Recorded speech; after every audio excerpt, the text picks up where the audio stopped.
চায়ের কাপে বিস্কুট ডুবিয়ে খাবার সময় মাথায় এলো এই চা চীনা শব্দ, আবার বিস্কুট হলো ফরাসি শব্দ, বিস্কুটের সাথে থাকা চানাচুর হিন্দি। চায়ের মধ্যে যে পানি আর চিনি থাকে, চিনি হলো চীনা অথচ পানি হিন্দি শব্দ। চা ভর্তি পেয়ালাটা ফার্সি শব্দ, কিন্তু কাপটা হলো ইংরেজি। আবার ইংরেজি শব্দ নিজেই হলো পর্তুগিজ। চা চীনা হলেও কফিটা কিন্তু তুর্কি শব্দ। আবার কেক, পাউরুটির কেক, এটা ইংরেজি কিন্তু পাউরুটি পর্তুগিজ। আহা, আচ্ছা একটু দামি খানাপিনায় যাই। আবার বলে রাখি কিন্তু খানাপিনা হিন্দি শব্দ আর দাম গ্রিক।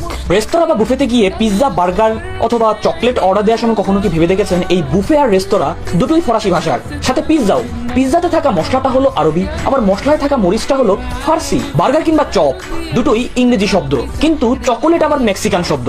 অর্ডারটা ইংরেজি, কিন্তু যে মেনু থেকে অর্ডারটা করছেন সেটা আবার ফরাসি। ম্যানেজারকে নগদে টাকা দেওয়ার সময় মাথায় রাখবেন এই নগদ হলো আরবি শব্দ, আর এই manager Italian.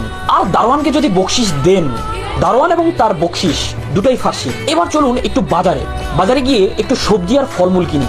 By the way, বাজার আর সবজি দুটাই ফার্সি। আর যে রাস্তা দিয়ে বাজারে যাবেন সেই রাস্তাটাও ফার্সি। ফলমূলের মধ্যে আনারস পর্তুগিজ, আতা কিংবা বাতাবি লেবু, লিচুটা আবার চীনা, তরমুজটা ফার্সি, অবশ্য লেবুটা হলো তুর্কি। পেয়ারা আর কামরাঙ্গা দুটাই পর্তুগিজ, অবশ্য পেয়ারার রং সবুজ, এটা ফার্সি। ওজন করে আসল দাম দেওয়ার সময় মাথায় রাখবেন এই ওজনটা কিন্তু আরবি শব্দ, আর আসল শব্দটাও আসলে আরবি, আর দাম কিন্তু গ্রিক শব্দ। এটা আগেই বলেছি। ধর্মে কর্মেও একই অবস্থা। মসজিদ আরবি শব্দ, দরগা আর ঈদগাহ ফার্সি শব্দ, তবে গির্জা পর্তুগিজ, সাথে গির্জার পাদ্রিও। যিশু শব্দটা পর্তুগিজ, কেয়াং এদিকে বর্মিজ, অন্যদিকে প্যাগোডা হলো জাপানি, আর মন্দিরের ঠাকুর হলো তুর্কি। আর কি বাকি আছে? ও হ্যাঁ, কর্মস্থল।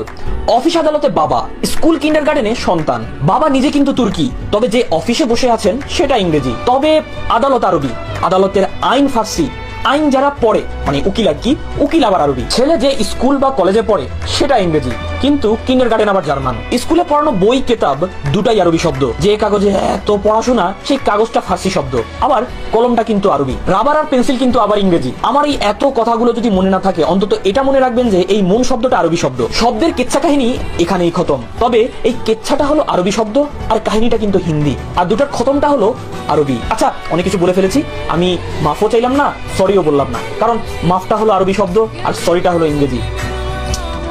আচ্ছা আমি চুপ যাই, আর চুপটা হলো